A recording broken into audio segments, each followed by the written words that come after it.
એક પેઢી નહીં, 7 પેઢી ભેગી થાય ને 7 પેઢી તોય દેવની ઓટીઓનો ઉકેલ કરી શકે આ જમાનામાં કોઈની તાકાત નહીં.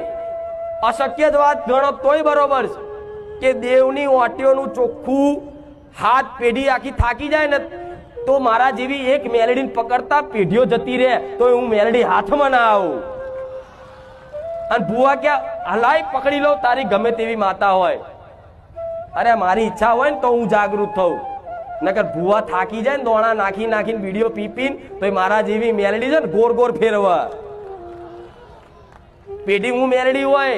અને જો મને વરાવાની વાત કરે ને તો ચૂડેલે બનવું, શિકોતરે બનવું, પૂર્વજય બનવું, બધું બનવું, પણ હાથમાં આવું. પણ મને કોણ પકડી શકે? જેનો ચોખ્ખો ભાવ છે, જે ભાવિક ભક્તોની અંદર મારા પ્રત્યે પ્રેમ છે અને જેનું હૃદય ચોખ્ખું છે ને એ મને મેલડીને